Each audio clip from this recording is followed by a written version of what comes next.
முடக்குவாதம் தான் சொன்னாங்க. சித்தர்கள் என்ன சொல்றாங்கன்னா, இது வந்துட்டு ஒரு பித்ரு கர்மா அப்படின்னு சொல்றாங்க. அதாவது பிராரப்த கர்ம பதிவு அப்படின்னு சொல்றாங்க. அடுத்து இங்கிலீஷ் ட்ரீட்மெண்ட் எடுத்தோம். 5 வருஷமா எடுத்துக்கிட்டு இருந்தோம். கேட்கலாம். இப்போ நம்ம என்னதான் வீரிய மருந்து மாத்திரைகள், நவீன மருந்து மாத்திரைகள் எடுத்துக்கொண்டால் இந்த வலியெல்லாம் கொஞ்சம் சப்ரஸ் ஆகியிருக்கும். இவ்வளவு மருந்துகள் சாப்பிட்றதுனால கிட்னி செல்ஸ் கொஞ்சம் கொஞ்சமாக லாஸ் ஆகிட்டு ஒரு நாள் டேப்லெட் எடுக்கலாம், ரொம்ப பெயின், எந்திக்கவே முடியாது, அந்த அளவுக்கு பெயின் இருந்துச்சு. ஒவ்வொரு ஜாயின்ட்லேயும் பெயின் வரும். சரி, இது முடக்குவாதத்தினுடைய அறிகுறி. இப்போ இதிலிருந்து மீளணும் அப்படின்னு சொன்னா முழுமையாக ரத்தத்தை சுத்தமாக்கணும். இதுதான் அதுக்கான மிகச்சரியான தீர்வு. ஃபர்ஸ்ட் மூலிகை மாதிரி உடம்புக்குள்ள கொடுப்பாங்க. அது போகமே லூஸ் மோஷன் போகும். குடிக்கிற தண்ணி பியூர் வாட்டரா வெளியேறாது. பிளட்ல உள்ள அந்த சிட்ருலின்கிற அந்த விஷப்புரதத்தை உறிஞ்சி வெளியேறு. 90% நிறைய தெரியும். இந்த 3 months ஃபுல்லாக கம்ப்ளீட்டாக க்யூர் ஆயிடுது. அவங்க குணமாயிட்டாங்கன்னு வச்சுக்கோங்களேன். அவங்களுடைய மரபணுவில் இந்த நோய்க்கான காரணிகள் எரேஸ் ஆயிடுது. வணக்கம், உங்க பேரு? கௌசல்யா. எந்த ஊர்ல இருந்து? சிவகாசி. என்ன பிரச்சனைக்காக வந்து? லங்ஸ் தான் கொஞ்சம் முடக்குவாதம் தான் சொன்னாங்க. தம்பி பிறந்தா பிறகு அந்த பிரச்சனை வந்துச்சு. பெயினாகவே இருந்துச்சு. அதுக்கடுத்து இங்கிலீஷ் ட்ரீட்மெண்ட் எடுத்தோம். 5 வருஷமா எடுத்துக்கிட்டு இருந்தோம். கேட்கலாம். அப்போ யூடியூப்பில் சார் வீடியோ பார்த்தோம். பார்த்தா இங்கே வந்தோம். வந்துமே இப்போ எவ்வளோ நாளாக இங்கே தங்கியிருக்கு? இப்போ 50 நாள் ஆக போகுது. சரி, வந்து கொஞ்சம். நீங்கள் வந்தப்ப என்ன கண்டிஷனில் இருந்தீங்க? உடம்பு எப்படி இருந்துச்சு? மாடிப்படியாங்க ரொம்ப மூச்சு வாங்க. பெயின். ஒரு நாள் டேப்லெட் எடுக்கலாம், ரொம்ப பெயின், எந்திக்கவே முடியாது, அந்த அளவுக்கு பெயின் இருந்துச்சு. அப்போ இங்கே வந்து டேப்லெட் கொஞ்சம் கொஞ்சமாக நிப்பாட்டி, இப்போ டேப்லெட் நிப்பாட்டி 1 மாதம் ஆகுது. வலியே இல்லை. இப்போ நீங்கள் மாத்திரை போடுறதில்ல, வலியும் இல்லை? வலியும் இல்லை. இந்த மாடிப்படி மூச்சு வாங்கலை. நீங்கள் வந்ததுக்கும் இப்போ இருக்கிறதுக்கும் எவ்வளோ தூரம் உடம்பு தேறி இருக்குன்னு நினைக்கிறேன்? 90% நிறைய தெரியும். சரி, இந்த 3 months ஃபுல்லாக கம்ப்ளீட்டாக க்யூர் ஆயிடுவேன். சார் வந்து என்னென்ன சொன்னாங்க, மருத்துவமாக என்னென்ன சொன்னாங்க? ஃபர்ஸ்ட்டு மூலிகை மாதிரி உடம்புக்குள்ள கொடுப்பாங்க. அது போகமே லூஸ் மோஷன் போகும். அதுலேயும் கொஞ்சம் வலியெல்லாம் போயிடுது. அது டச் வைக்காங்க. டச் வைக்கிறதுலே அந்த ஒத்தடம் கொடுக்குறது. ஒத்தடம். ஓகே. அதில் ஃபுல்லாக வலி ஃபுல்லாக க்யூர் ஆகிக்கிட்டே இருக்கு. ஒத்தடம் கொடுக்குறது வலி குறையுதுங்களா? வலி என்னைக்காவது வலி கூடும். வலி கூடி தான் குறையும்னு சொல்லியிருக்காங்க சார். இப்போ வலி சுத்தமாக இல்லை. வலி கூடி குறைஞ்சிருச்சு. ஆமாம். எவ்வளோ நாளில் வலி குறைய ஆரம்பிச்சிச்சு? அதுக்கு ஒரு 10 days கழிச்சு கொஞ்சம் லைட்டாக பெயின் வந்துச்சு. இப்போ சுத்தமாக வலி 10 நாளில் வலி குறைய ஆரம்பிச்சு. இப்போ அடுத்து எப்போ டிஸ்சார்ஜ் எதுவும் சொல்லியிருக்காங்களா? நாங்கள் 3 months ஃபுல்லாக கம்ப்ளீட் பண்ணிட்டு இருந்துட்டு போகலான்னு இருக்கோம். சரி, ஃபுல்லாக க்யூர் ஆகணும். குழந்தைங்க வச்சுருக்கோம். க்யூராக கம்ப்ளீட் பண்ணிட்டு 3 months முடிஞ்சு தான் போவோம். சரி. இப்போ அந்த மூச்சு வாங்குற பிரச்சனை? அந்த பிரச்சனைலாம் எதுவுமே இல்லை. நன்றி சாருக்குலாம் ரொம்ப நன்றி சார். கண்டிப்பாக. ஓம் சரவணபவ நேயர்களுக்கு வணக்கம். நான் கமல். நம்ம இப்போ எங்கே இருக்கோம்னா தஞ்சாவூர் டு பட்டுக்கோட்டை ரோட்டில் இருக்க சுகாலயா வர்மக்கலை மற்றும் ஆயுர்வேதா மருத்துவமனையில் தான் இருக்கோம். வர்மக்கலை ஆசான் சாமிநாதன் சாரை தான் பார்க்க வந்திருக்கோம். வணக்கம் சார். வணக்கம், சுகமே சொல்லுங்க சார். சார், நம்ம முடக்குவாதம் பற்றி, தண்டுவட பிரச்சனைகள் பற்றி அதெல்லாம் தொடர்ந்து பார்க்க போகிறோம். அதுக்கு முன்னாடி ஒரு கேள்வி சார். எப்பயும் வரப்ப நீங்கள் மட்டும் இருப்பீங்க, பேஷண்ட்லாம் பார்ப்பீங்க. இப்போ 2 பேர் இருக்கீங்களே, என்ன விஷயம்? அது என்னுடைய பொண்ணு டாக்டர். அவங்க வந்து BAMS. சூப்பர். ஆயுர்வேத டாக்டர் சார். சூப்பர். இப்போ அவங்க தான் வந்துட்டு ஹாஸ்பிட்டலில் பார்த்துக்கிறாங்க மேக்ஸிமம். இப்போ அவங்க என்னென்ன பிரச்சனைகள் சார் பார்க்குறாங்க? அவங்க முக்கியமாக வந்துட்டு இப்போ நான் பார்க்குற எல்லாமே பார்க்குறாங்க. ஸ்பெஷலைஸ்டாக பார்க்குறது வந்து பெண்களுடைய கர்ப்பப்பை கோளாறுகள், அதுபோல் விஷயங்களை, இந்த ஃபைப்ராய்ட்ஸு, PCOD, அதெல்லாம் வந்துட்டு ரொம்ப சக்ஸஸ்ஃபுல்லாக பார்த்துட்ருக்காங்க. Super sir. நம்ம இப்போ விஷயத்துக்குள்ள வந்துடலாம். முடக்குவாதம் அதை பற்றி வந்து நம்ம நிறைய பேசியிருக்கோம். ஆனால் பேச வேண்டிய தேவைகள் இன்னுமே அதிகமாக இருக்குது. ஏன்னா நான் தொடர்ந்து பார்த்துக்கிட்டே வரேன். நிறைய பேர் அதீத வலியோட அதான் தற்கொலை பண்ணக்கும் தயாராக இருக்கிற ஆட்களுமே இருக்காங்க. ஸோ அப்படிப்பட்ட முடக்குவாதத்துக்கு நீங்கள் ஒரு தீர்வு கொடுக்குறீங்க. அதில் ரொம்ப மகிழ்ச்சி சார் எனக்கே. இப்போ அதை பற்றி இன்னும் டீட்டெயிலாக தெரிஞ்சுக்கலாம்னு நினைக்கிறேன் சார். முடக்குவாதத்துக்கு எது சார் அடிப்படை? உணவு பழக்க வழக்கமா இல்லை? அதாவது சித்தர்கள் என்ன சொல்கிறாங்கன்னா, இது வந்துட்டு ஒரு பித்ரு கர்மா அப்படின்னு சொல்கிறாங்க. அதாவது பிராரப்த கர்ம பதிவு அப்படின்னு சொல்கிறாங்க. இப்போ அலோபதியில், இப்போ நவீன மருத்துவத்தில் அதுக்கு என்ன பேருன்னா ஹெரிடிட்ரி, அதாவது பரம்பரை வியாதி அப்படின்னு சொல்கிறாங்க. இதுதான் சித்தர்கள் வந்துட்டு பித்ரு கர்மான்னு சொல்கிறாங்க. ஸோ இது வந்து முன்னோர்களுக்கு யாருக்காவது இருந்திருக்கும், வாரிசுகளுக்கு தொடரும். சரி, இப்போ எனக்கு இருக்குது, என்னுடைய வாரிசுகளுக்கு வருமானு யாரும் கவலைப்பட வேண்டாம். ஆக்சுவலாக மூலிகை சிகிச்சை எடுத்துக்கொண்ட பிறகு திரும்ப அவங்க குணமாயிட்டாங்கன்னு வச்சுக்கோங்களேன், அவங்களுடைய மரபணுவில் இந்த நோய்க்கான காரணிகள் எரேஸ் ஆகிடுது. மரபணு வரைக்கும் போய் கம்ப்ளீட்டாக குணமாகுது. ஆமாம். அதனால வந்துட்டு இப்போ இந்த சிகிச்சை எடுத்துக்கொண்டு 3 மாத காலத்திற்கு பிறகு அவர்கள் கருத்தரித்தால் கண்டிப்பாக அவர்களுடைய வாரிசுகளுக்கு கூட இது வருவது. Super sir. ஆமாம், இந்த பிராரப்த கர்ம பதிவே கூட அழிஞ்சிருது. அப்ப இதுவே ஒரு பெரிய விஷயம் இல்லை சார்? ஆமாம் சார். இது வரைக்கும் வந்துட்டு இருந்த ஒரு நோய் வந்து இதுக்கு மேல கண்டினியூ ஆகாதுங்கிறதே ஒரு பெரிய விஷயம் தான். ஆமாம் ஆமாம் சார். இப்போ இன்னொரு விஷயம் அதுல என்னன்னா, இதை எதனால கேட்கறேன்னா, முன்னெல்லாம் நான் பார்த்துக்கிட்டு இருந்தேன், ஒரு 10 வருஷம் 15 வருஷம் ஆனாதான் தீவிரமான பிரச்சனைகள்லாம் வந்துச்சு. அந்த விரல் மடங்குறதா இருக்கட்டும், இல்லை ஆளை முடக்கி போடுறதா இருக்கட்டும், அதெல்லாம் இருந்துச்சு. இப்போ ரீசெண்டாக பார்க்குற ஒரு 3 வருஷம் 5 வருஷம் அதுக்குள்ளேயே நிறைய பேர் முடங்கிடுற மாதிரி இருக்கு சார். அது முதந்தே அப்படிதானா? இல்லை ஆரம்பத்திலிருந்தே அது அப்படிதான், முடக்குவாதம் தான் பேரு. ஆனால் இதோடைய இது தமிழில் சொல்ல போனாக்க தன் உடல் தாக்கு நோய், ஆட்டோ இம்யூன் டிசீஸ்ன்னு சொல்கிறாங்க. இப்போ இது என்ன செய்யும் அப்படிங்கிறதுக்கு பற்றிய ஒரு விழிப்புணர்வு பெருவாரியான மக்களுக்கு இல்லை சார். ஆக்சுவலாக என்னென்னு கேட்டிங்கன்னா, முடக்குவாதம்னா ஜாயிண்ட்டு பெயின் வரும், வலி இருக்கும், இந்த வலியை போக்கிக்கிட்டால் போதும் அப்படின்னு தான் நினைக்கிறாங்க. ஆனால் இந்த தன்னுடல் தாக்கு நோய் என்ன செய்யுது அப்படின்னு சொன்னால், அதாவது சிட்ருலின் அப்படிங்கிற ஒரு விஷ புரதம், ஒரு டாக்ஸிக் புரோட்டீன் பிளட்டில் கலந்துருக்கும் சார். இப்போ இது உள்ளுறுப்புகளை, முக்கியமாக ராஜ உறுப்புகளை, லிவர், கிட்னி, ஹார்ட்டு, லங்ஸு, இந்த உள்ளுறுப்புகளை தாக்கிக்கிட்டே இருக்கும். இந்த ரவுண்ட்ஸில் வந்து தாக்கிக்கிட்டே இருக்கும். இது தன்னுடல் தாக்கு நோய். இப்போ கொஞ்ச காலம் போச்சுன்னா, இப்போ நம்ம என்னதான் வீரிய மருந்து மாத்திரைகள், நவீன மருந்து மாத்திரைகள் எடுத்துக்கொண்டால் இந்த வலியெல்லாம் கொஞ்சம் சப்ரஸ் ஆகியிருக்கும். இந்த மூளை, இப்போ வலி உணர்வு எப்படி சார் நம்ம வந்து ஃபீல் பண்ணுறோம்? மூளை தான் வலியை ஃபீல் பண்ணும். ஆமாம். இப்போ கோளாறு ஆகிப்போச்சு, ரத்தத்தில் வந்துட்டு டாக்ஸின் கலந்துடுச்சு, சிட்ருலின் புரதம் அதிகமாக வேலை செய்து தன்னுடல் தாக்கு நோயாக மாறியிருக்கு. அவ்வளோதான். இதை ஒவ்வொரு ஜாயிண்டில் இருக்கக்கூடிய லெகமெண்ட், கார்டிலேஜஸ், அந்த மெனிஸ்கஸ் இதெல்லாம் வந்துட்டு ட்ரை ஆக ஆரம்பிச்சிடும். அதில் உள்ள நீர்மச்சத்து குறைந்து ட்ரை ஆக ஆரம்பிச்சிடும். அப்போ அந்த ஸ்டிஃப்னஸ் வந்துடும். காலையில் தூக்கி எழும்போது அந்த விரல்களை மடக்கிறதுக்கு கூட கொஞ்சம் சிரமப்படுவாங்க, கைகளை மடக்கிறதுக்கு கூட சிரமப்படுவாங்க. ஒவ்வொரு ஜாயின்ட்லேயும் பெயின் வரும். சரி, இது முடக்குவாதத்தினுடைய அறிகுறி. இது மேலோட்டமாக ஒரு எச்சரிக்கை தான் அது, ரைட் தானே? இப்போ இந்த கோளாறை மூளை வலியாக உணருது, அதுதான் உடம்பு வலிக்குது. பெயின் கில்லர், அந்த வலி நிவாரண மருந்துகள், இது என்ன வேலை செய்யுது? இந்த ஸ்டெராய்ட்ஸ், இதெல்லாம் என்ன, ஊக்க மருந்துகள், இதெல்லாம் என்ன செய்யுது அப்படின்னு சொன்னால் மூளையை மரத்து போக செய்கிற வேலையை தான் முழுமையாக செய்யுது. அப்போது இந்த கோளாறை உணரும் திறனை தற்காலிகமாக மூளை இழந்துடும். அதனால வலி இல்லாத போல ஒரு ஃபீல் இருக்கும். பிரச்சனை இருக்கும், ஆனால் தெரியாது, சப்ரஸில் இருக்கும். ஆனால் உள்ளுக்குள்ளே அந்த தாக்குதல், தன்னுடல் தாக்குதல் ஆக்ஷன் போயிட்டு தான் இருக்கும். சரிதானே?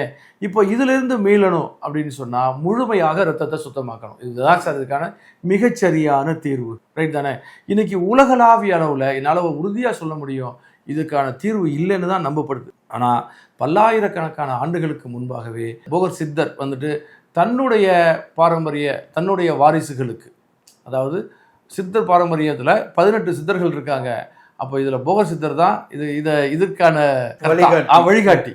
அவர் அப்போவே வந்துட்டு தன்னுடைய வாரிசுகளுக்கு, தன்னுடைய பாரம்பரியத்துக்கு, போகர் சித்தர் பாரம்பரியத்தில் வரக்கூடியவர்களுக்கு ரொமட்டாய்டு ஆர்த்தரைட்டிஸ், அந்த தன்னுடல் தாக்கு நோயை முழுமையாக போக்கி அந்த பிராரப்த கர்ம பதிவை மரபணுவிலிருந்து அழித்து விடக்கூடிய வகையில் அந்த அளவுக்கு சிகிச்சை முறை இதில் இருக்குது சார். இந்த சிகிச்சை முறை என்ன அப்படின்னு சொல்லி கேட்டிங்கன்னா, முதல்ல ஒவ்வொரு ஜாயிண்ட்லையும் உள்ளுக்குள்ள இருக்கக்கூடிய அந்த நீர்மச்சத்து, அந்த லெகமெண்ட், கார்டிலேஜஸ், மெனிஸ்கஸ் இதெல்லாம் வந்துட்டு ரீஜென்ரேட் ஆகிறதுக்கான ஒரு வாய்ப்பாக தேவக்கணிகை, எலும்பு ஒட்டி, வர்ம சஞ்சீவின்னு ஒரு 3 தெய்வீக மூலிகை, இது முன்னாடி உள்ள பேட்டியில் கூட நான் சொல்லியிருக்கேன். ஸோ இது 3ஐயும் தனித்தனியாக இடித்து மிக்ஸ் பண்ணி அந்த மூலிகை ஒத்தடம் கொடுக்கணும் ஒரு நாளைக்கு, சரிதானே?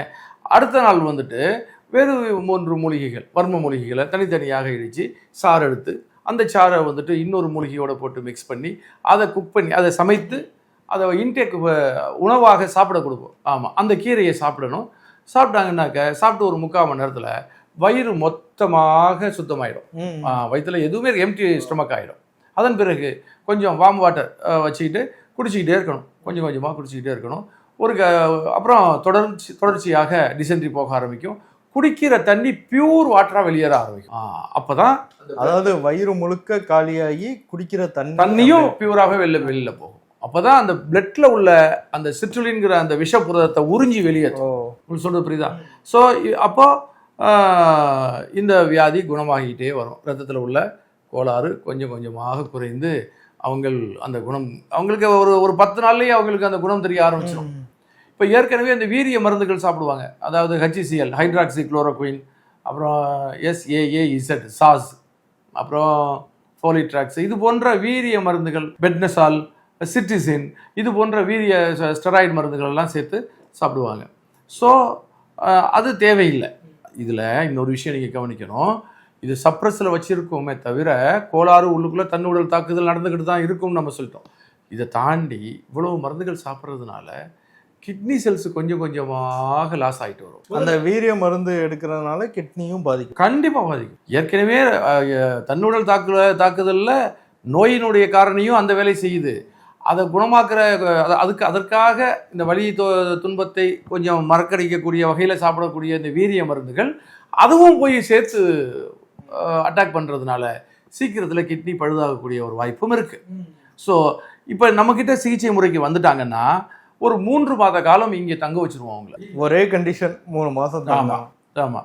இங்கே தங்கிட்டாங்கன்னா அவங்களுக்கு ஒரு நாள் அந்த மூலிகை சாறு பூசி ஒத்தரம் கொடுக்குற சிகிச்சை முறையும், அடுத்த நாள் வந்துட்டு அந்த உள்ளுக்கு சாப்பிட்ற அந்த மூலிகை மருந்தும் கொடுத்து இதே ஆல்டர்னேட்டிவாக போயிட்டே இருக்கும் சார். ரைட் தானே? இப்போது அவங்களுக்கு கொஞ்சம் கொஞ்சமாக அவங்க ஏற்கனவே சாப்பிட்டுக்கிட்டு இருந்த அந்த வீரிய மருந்துகளை கொஞ்சம் கொஞ்சமாக குறைச்சிட்டு வருவோம். சரி, ஃபஸ்ட்டு ஒரு 4 நாளைக்கு சாப்பிட சொல்லிடுவோம். ரொம்ப வருஷமாக சாப்பிட்டுக்கிட்டே வர்றாங்கன்னா அவங்க அந்த ஸ்டெராய்டு ஊக்க மருந்து சாப்பிட்டு பழகிட்டாங்கன்னா அடிக்ஷன் ஸ்டெராய்டு பாடியாக உடம்பு மாறிடும்.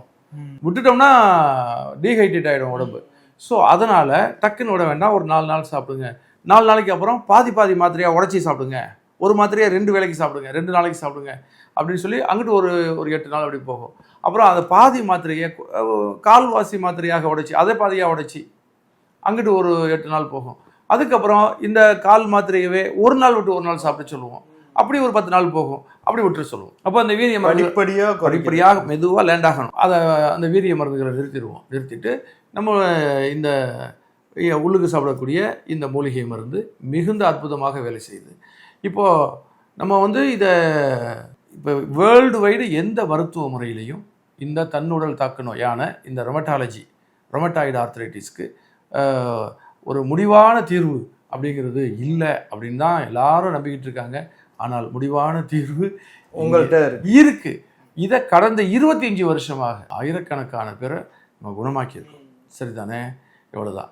என்னால் வரவே முடியாது அப்படின்னு சொல்லிட்டாங்கன்னா 3 மாதம் யாரால தங்க முடியும் சார்? முடியாது. இப்போ இருக்க லைஃப் ஸ்டைலுக்கு யாராலுமே தங்க முடியாது. சரி, வேலைக்கு போகல, நான் வீட்டில் ஹவுஸ் ஒய்ஃபாக தான் இருக்கிறேன் அப்படின்னு சொல்லக்கூடியவங்களுக்கு கூட வீட்டு வேலைகளை இருக்குது, குழந்தைகளை ஸ்கூலுக்கு அனுப்பணும், பெரியவங்க முடியாமல் இருப்பாங்க, அவங்கள பராமரிக்கணும், இது மாதிரியான கமிட்மெண்ட்ஸும் அவங்களுக்கு இருக்கும். ஸோ அந்த மாதிரி தவிர்க்க முடியல அப்படின்னு சொன்னால் அதுக்கு அவங்களே பொறுப்பெடுத்துக்கிட்டாங்கன்னா நம்ம மருந்து கொடுப்போம். ஏன்னா இந்த கடும் பத்தியம்ங்கிறது இதில் ரொம்ப முக்கியம் சார். இந்த கடும் பத்தியம்ங்கிறது என்னென்னா புழுங்கல் அரிசியில் கஞ்சி தான் மெயின் உணவு. இது இல்லாமல் கேழ்வரகு, ராகி, அது காய்கறி கூட கேரட்டும் அந்த பீர்க்கங்காய் பிஞ்சும் தான் சாப்பிடணும். வேற காய் சாப்பிடக்கூடாது.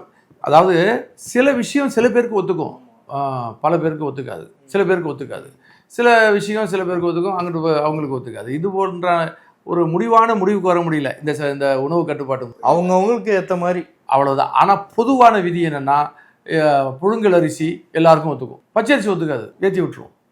ஸோ புழுங்கல் அரிசி, இந்த புழுங்கல் அரிசியில் தேங்காய் பால் போட்டு சாப்பிட்டுக்கலாம், கஞ்சியாக குடிச்சிக்கலாம். வேறு என்ன பண்ணுறது? அவ்வளோதான். கருவேப்பிலை சாதமாக, புதினா சாதமாக சாப்பிட்டுக்கலாம். இதை தாண்டி வேறு எதுவுமே இல்லை சார். கீரை வகைகளில் கூட முருங்கைக்கீரையை தவிர வேறு எந்த கீரையும் சாப்பிடக்கூடாது.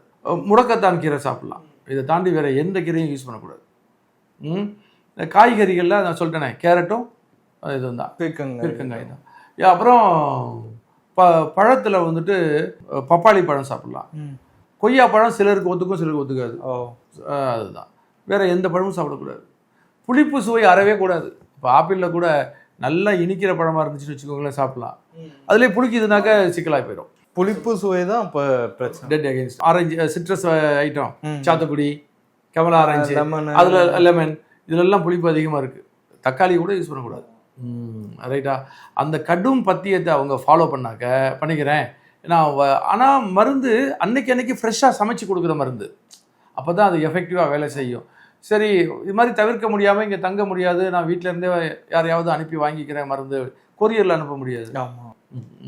அப்போது ஒரு வாரத்துக்கு நீங்கள் ஃப்ரிட்ஜில் வச்சு ரீஹீட் பண்ணி சாப்பிட்டுக்குங்க, ஒரு நாள் விட்டு ஒரு நாள் சாப்பிட்டுக்குங்க அப்படின்னு சொல்லி ஒரு வாரத்துக்கான மருந்தை கையில் கொடுத்து அனுப்பலாம். அதுவும் எப்படி குணமாகும், எவ்வளோ நாள் ஆகும், அதெல்லாம் அவங்க ரிஸ்க்கு.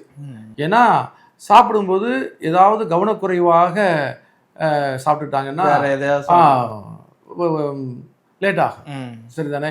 அப்போ நம்முடைய மேற்பார்வையில், நம்முடைய அண்டர் சூப்பர்வைஸில் 3 மாதம் இங்கே இருந்தாங்கன்னா அவங்க வந்துட்டு கண்கூடாக எத்தனையோ ஆயிரக்கணக்கான பேர் குணமாகி போயிருக்காங்க. அதான் சார். Okay sir. இப்போது முடக்குவாதம் வந்த எல்லாருக்கும் இருக்கிற ஒரு கேள்வி, ஒரு விடை தெரியாத கேள்வின்னே வச்சுக்கோங்களேன்.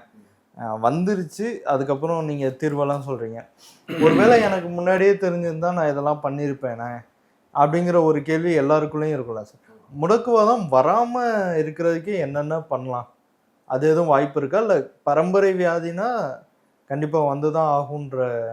அப்படி இல்லை. இப்போ ஒரு 3வது பாட்டனுக்கு இருந்தது, தாத்தாவுக்கு இல்லை, அப்பாவுக்கு இல்லை, ஆனால் எனக்கு வந்திருக்கேன், அப்படி இருக்கலாம். ஸோ அப்படி இந்த பாரம்பரியத்தில் எனக்கு இருக்குது. எங்கள் முன்னோர்களுக்கு யாருக்கோ இருந்திருக்கு, ஆனால் எனக்கு பாதிப்பு இல்லை. ஆனால் நான் சரி வராமல் பார்த்துக்கணும், வந்துருமோன்னு பயம் இருக்குது. அப்படின்னா இதே மருந்து எடுத்துக்க வேண்டியதுதான். இதே மருந்து எடுத்துக்க வேண்டியதுதான். இப்போ இந்த ரத்தத்தை சுத்தமாக்கணும், அவ்வளவுதானே. இப்போ அதனால வந்துட்டு இதே மருந்து தான், இதே மூலிகை ஊற்றணும், இதே இன்டேக் மருந்து கொஞ்ச நாள் சாப்பிட்டாங்கன்னா கூட ஒரு 48 days, ஒரு மண்டலத்துக்கு எடுத்துக்கிட்டாங்கன்னா வராமல் போகிறதுக்கு வாய்ப்பு அதிகமாக இருக்குது. பத்தியத்தோட இது வந்து நிறைய பேருக்கு யூஸ்ஃபுல்லாக இருக்கும்னு நினைக்கிறேன். ஏன்னா அப்பாவுக்கோ அம்மாவுக்கோ தாத்தாவுக்கோ இப்போ நமக்கு வந்து ஒரு 2 ஜென்ரேஷன் நல்லாவே தெரியுது அவங்களுக்கு இருக்கா இல்லையாங்கிறது. அடுத்த ஜென்ரேஷன் இதை ஃபாலோ பண்ணிக்கிட்டாலும் அவங்க அதில் நல்லது தானே. ஒரு மண்டலம் இப்போ ஒன்றுமே இல்லை, என்னுடைய முப்பாட்டனுக்கு இருந்தது, ஆனால் எனக்கு இருக்குமாங்கிறது தெரியல, நான் கல்யாணம் பண்ணிக்க போகிறேன், எனக்கு வாரிசுகள் உருவாக போகுது அப்படிங்கிற ஸ்டேஜில் உள்ளவங்க நான் எனக்கு வராமல் தடுத்துக்கணும் அப்படின்னாங்க. இதை ஒரு 48 days, ஒரு 48 நாள் இந்த மெடிக்கேஷன் எடுத்துக்கணும். இந்த ஒரு நாள் ஒத்தடம், ஒரு நாள் இன்டேக் மருந்து, உள்ளுக்கு சாப்பிட்ற அந்த மருந்து, அந்த அந்த ப்ராசஸ் போயிட்டே இருக்கும். இந்த 48 நாள் ஒரு மண்டலம் கண்டினியூவாக பண்ணி முடிச்சிட்டாங்கன்னா அவங்களுக்கு அந்த மரபணுவில் இருந்து அந்த இது சரியாயிடும். இப்போது நீங்கள் சொல்கிறீங்களா சார், அதுபடி பார்த்தா கிட்டத்தட்ட எல்லாருமே ஒரு 48 நாள் இதை எடுத்துக்கிட்டா ரத்தம் சுத்தமாயிரும். கண்டிப்பாக ரத்தம் சுத்தமாயிருமா? கண்டிப்பாக சார், கண்டிப்பாக. சரி, நீங்கள் கேட்குறது ஒன்றுமே இல்லை, ஆனால் எனக்கு ஒன்றுமே இல்லை, டீடாக்ஸ் பீரியட் மாதிரி நான் அதை எடுத்துக்கலாமா அப்படின்னு கேட்குறேன். எடுத்துக்கலாம், நல்லது தானே, எடுத்துக்கலாம். இப்போ அது எடுத்துக்கிறதுனால இப்போ பிளட்டு கம்ப்ளீட்டாக பியூரிஃபை ஆகுது. நீங்கள் ஒரு சூட்சுமத்தை புரிஞ்சுக்கணும். நீங்கள் இப்போ எந்த வியாதியாக இருந்தாலும் டாக்டர்ஸ் என்ன பண்ணுறாங்க, மருந்து மாத்திரை கொடுக்குறாங்க தானே, ஊசி போடுறாங்க தானே, இதெல்லாம் என்ன செய்யுது, ரத்தத்தில் போய் அந்த சத்து சாரத்தை உருவாக்குது. ரைட்டு தானே? அப்போ ஏற்கனவே இந்த நோய்களை உண்டாக்கக்கூடிய காரணிகள் உள்ள இருக்கு, அந்த காரணியை தாண்டி வீரியமாக இது போய் வேலை செய்யுது. ஆமாம். அப்போ அந்த காரணிகள் இல்லைன்னா இந்த நோய் எதுவும் வரப்போறது இல்லை. ஸோ அடிப்படையாக எந்த வியாதி வந்தாலும் ரத்தத்தில் சத்துக்களை மருந்துகளை கூட்டி குறைக்கிறது தான் வைத்தியமே. சரிதானே? இப்போ ரத்தத்தை சுத்தமாக வச்சிருந்தா வியாதியே வராது. சரிதானே? அப்போ ரத்தம் சுத்தமாவதற்கு அற்புதமான வழிமுறை இந்த மருந்து உள்ள சாப்பிட்டு இந்த பேதிக்கு போகிற இந்த விஷயம் இருக்கே, இது அற்புதமான ஒரு விஷயம். ஆனால் 48 நாள் இது ஒரு மண்டலம், அதுதான் கணக்கு.